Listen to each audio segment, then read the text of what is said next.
से जुड़ी इस वक्त की सबसे बड़ी खबर आपको बता दें, गृह मंत्रालय में आज एक बड़ी बैठक होगी। दिल्ली की कानून व्यवस्था को लेकर ये बड़ी बैठक होनी है, जिसमें सीएम रेखा गुप्ता भी शामिल होंगे। तो बड़ी जानकारी आप तक पहुंचा दें, दिल्ली की कानून व्यवस्था को लेकर ये बैठक होनी है। इस बैठक में चर्चा होनी है। गृह मंत्री अमित शाह की अध्यक्षता में ये बैठक होगी, जिसमें दिल्ली की सीएम रेखा गुप्ता, मंत्री आशीष सूद मौजूद होंगे। दिल्ली पुलिस कमिश्नर भी इसमें शामिल होंगे। सुबह 11 बजे ये अहम बैठक होगी गृह मंत्रालय में। तो बैठक में चर्चा होगी दिल्ली की कानून व्यवस्था को लेकर।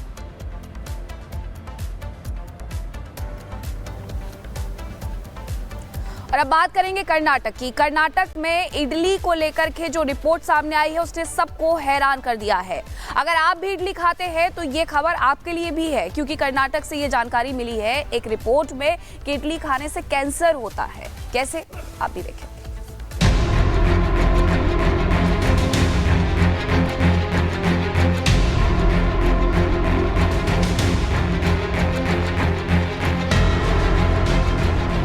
इडली दक्षिण भारत के सबसे पसंदीदा खानों में से एक है। स्वादिष्ट होने के साथ साथ इसे सेहतमंद भी माना जाता है, तभी देश भर में लोग इसे बड़े चाव से खाते हैं। लेकिन अगर आप इडली के शौकीन हैं, तो अब आपको सावधान होना जरूरी है, क्योंकि कर्नाटक के स्वास्थ्य विभाग ने इसे लेकर चौंकाने वाला खुलासा किया है। दरअसल कर्नाटक में इडली के कुछ सैंपल जांच में फेल पाए गए। कर्नाटक खाद्य सुरक्षा विभाग ने जब होटलों में परोसी जा रही इडली की जांच की, तो उन्होंने पाया कि इडली बनाने के लिए पॉलिथीन शीट का इस्तेमाल हो रहा है। यह आपके लिए इतना घातक है कि इसे खाने से कैंसर जैसी जानलेवा बीमारी तक हो सकती है। ये रिपोर्ट सामने आते ही हड़कंप मच गया और कर्नाटक सरकार ने फौरन इडली बनाने में प्लास्टिक शीट के इस्तेमाल पर रोक लगा दी। स्वास्थ्य मंत्री दिनेश गुंडू राव ने बताया कि Standards Department has gone on and checked all across Karnataka on the way the idlis are being made, and when it is being made, it's not allowed. Earlier they used to use cloth, cotton cloth, or even banana leaf to do the steaming, but here they were using plastic. स्वास्थ्य विभाग ने कर्नाटक से इडली के करीब 250 अलग अलग नमूनों की जांच की, जिसमें पाया गया कि इडली पकाते समय पारंपरिक कपड़े की जगह प्लास्टिक का इस्तेमाल किया जा रहा था, जिसके बाद इनके खिलाफ तुरंत एक्शन भी लिया गया। Here they were using plastic, and that is a carcinogenic material which gets mixed into the food, into the idli, and that is something which is prohibited, and we have told them not to use. And around 54 people who are making it like that, we have taken action against them and put certain fines, and around 250 odd samples have been taken across the state. Plastic आज हमारे जीवन का अहम हिस्सा बन चुका है। खाने की ज्यादातर चीजें हमें प्लास्टिक में ही पैक होकर मिलती हैं, लेकिन अब सड़ने से प्लास्टिक का इस्तेमाल और खाने में इसकी मिलावट हमें धीरे धीरे अंदर से खोखला तो बना रही है, साथ ही कैंसर जैसी जानलेवा बीमारी को भी हमारी ओर धकेल रही है। Bureau report, Republic Bharat. Delhi से इस वक्त एक बड़ी खबर आपको बता दें, दरअसल दिल्ली पुलिस के हाथ एक बड़ी कामयाबी लगी है। यहां एक आतंकी को गिरफ्तार किया गया है। दिल्ली के निजामुद्दीन से आतंकी को गिरफ्तार किया है। दिल्ली पुलिस ने आतंकी को अरेस्ट किया है। टेरर फंडिंग केस में आतंकी की गिरफ्तारी हुई है। मीनाक्षी, बिल्कुल, और परवेज नाम है इसका, जिस पर 12 दिन से छिपे होने की खबर सामने आ रही है कि 12 दिन से वो निजामुद्दीन में छिपा हुआ था। परवेज अहमद, जिसे अब गिरफ्तार कर लिया गया है, श्रीनगर का रहने वाला बताया जा रहा है। और ये संदिग्ध यहाँ एक शख्स के साथ आया था और कहना इसका ये था कि वो शॉल का व्यापार करता है। हालांकि पुलिस ने पूछताछ की और पूछताछ के बाद उसे गिरफ्तार कर लिया है। तो दिल्ली के निजामुद्दीन से ये आतंकी गिरफ्तार हुआ है। दिल्ली पुलिस ने इस आतंकी को अरेस्ट कर लिया है, जो कि पिछले 12 दिन से निजामुद्दीन में छिप करके बैठा हुआ था। द परवेज रेजिडेंसी, यहाँ पर ये छिप करके बैठा हुआ था। श्रीनगर का रहने वाला है आतंकी परवेज, और टेरर फंडिंग केस में आतंकी की गिरफ्तारी हुई है।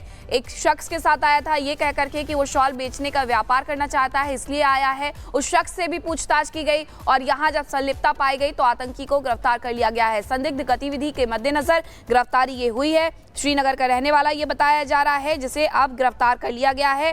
इसी के साथ आपको बता दें कि ये मामला जम्मू कश्मीर में सक्रिय प्रतिबंधित आतंकवादी संगठनों को लॉजिस्टिक समर्थन देने से संबंधित है, जिसमें अलग अलग तरीकों से पैसा भेजकर आतंकवादी गतिविधियों को अंजाम देने में मदद की जा रही थी। जतिन हमारे साथ फोन लाइन पर मौजूद है। जतिन, ये बड़ी खबर है कि जम्मू कश्मीर में जिस तरीके से लॉजिस्टिक समर्थन देने से संबंधित इस आतंकी को गिरफ्तार किया गया, 12 दिन से छिपकर के बैठा हुआ था, आखिरकार भनक कैसे लगी? देखिए, ये दिल्ली पुलिस और जम्मू कश्मीर पुलिस का ज्वाइंट ऑपरेशन था। कल इस आतंकी को गिरफ्तार किया गया है। प्रवेश इसका नाम है। प्रवेश के ऊपर कई मुकदमे जम्मू कश्मीर में दर्ज हैं। आतंकी गतिविधियों में शामिल होने के इसके ऊपर आरोप है। पाकिस्तान और बॉर्डर पार से जो पैसा भेजा जाता है, जो हथियार वहां से मंगाए जाते हैं, उसमें इस प्रवेश की बड़ी भूमिका थी और जम्मू कश्मीर पुलिस काफी समय से इसको ढूंढ रही थी। जानकारी मिली कि दिल्ली के निजामुद्दीन इलाके में ये पिछले 2 हफ्तों से छिपा हुआ था, जिसके बाद जम्मू कश्मीर पुलिस ने दिल्ली पुलिस से इस पूरे मामले में संपर्क किया और तब जाकर निजामुद्दीन के एक होटल नुमा लॉज था, वहां से इसकी गिरफ्तारी जो है वो की गई है। द फायर रेजिडेंसी करके नाम से जम्मू कश्मीर में एक होटल है, वहां से इसकी गिरफ्तारी की गई है। अभी जो जानकारी है, अब आगे फैसला इलाहाबाद हाई कोर्ट को लेना है।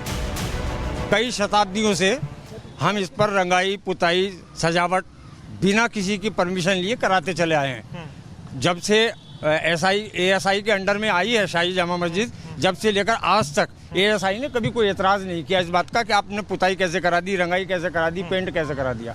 हमें कभी ज़रूरत नहीं पड़ी थी। लेकिन अब 24 नवंबर की हिंसा को देखते हुए शहर में शांति और अमन बनी रहे, हमारे किसी स्टेप से कोई अनावश्यक विवाद पैदा ना हो, इसलिए हमने मुनासिब यही समझा कि इसकी पूरी परमिशन ले ली जाए। जब वहाँ से ASI से परमिशन नहीं मिली, तब हम लोग जो है हाई कोर्ट गए। माननीय हाई कोर्ट, उसने हमारी बात को स्वीकार कर लिया है। इलाहाबाद हाई कोर्ट में सुबह 10 बजे सुनवाई शुरू होगी। रंगाई पुताई पर ASI अपना पक्ष रखेगा। कमेटी के तीनों सदस्य मौजूद रहेंगे। ASI की रिपोर्ट पर कोर्ट फैसला सुनाएगा। लेकिन हिंदू संगठन सवाल उठा रहे हैं कि मुस्लिम पक्ष जामा मस्जिद की पुताई क्यों करवाना चाहता है? क्या रंगाई पुताई से सबूत मिटाने की साजिश है? मामला कोर्ट में है तो रंगाई की जल्दबाजी क्यों? मुस्लिम पक्ष की माने तो रमजान की वजह से मस्जिद में वो रंगाई पुताई करवाना चाहते हैं, लेकिन असल वजह क्या है ये तो मुस्लिम पक्ष ही बता सकता है। लेकिन अब रंगाई पुताई का मामला इलाहाबाद कोर्ट के पास है। ऐसे में उम्मीद जताई जा रही है कि आज संभल जामा मस्जिद पर हाई कोर्ट से कोई बड़ा फैसला आ सकता है। Bureau report, Republic Bharat. और वैभव हमारे सहयोगी संभल से लाइव हमारे साथ जुड़े हुए हैं। वैभव, इलाहाबाद हाईकोर्ट आज अपना फैसला सुनाएगा। सर्वे को लेकर जानकारी चाहेंगे, कितने बजे ये केस लिस्टेड है, कितने बजे के आसपास जो फैसला है हाईकोर्ट का आ जाएगा? उधर सुरक्षा के मद्देनजर संभल में किस तरह के इंतजाम है, क्योंकि आपकी मौजूदगी संभल में भी है? देखिए मोनिका, संभल में बात अगर सुरक्षा की करें, क्योंकि आज जुमे की नमाज भी है, कल से रमजान के महीने की शुरुआत होने वाली है, तो संभल में सुरक्षा व्यवस्था पिछले तकरीबन 2 महीने से ही बहुत चाक चौबंद है। क्योंकि संभल के अंदर जो स्थितियां पिछले 2 महीने से बनी हुई हैं, उन स्थितियों के बीच वहां पर प्रशासन के साथ साथ इंटेलिजेंस जो है वो भी पूरी तरह से अलर्ट पर है कि किसी भी तरह से माहौल और सिचुएशन ना बिगड़े। क्योंकि पिछली हिंसा में जो साक्ष्य मिल रहे हैं, वो साक्ष्य ये बिल्कुल साफ इशारा कर रहे हैं कि ये पूरी हिंसा प्रायोजित थी और ये पूरी हिंसा जो है वो पूरी एक मास्टर प्लान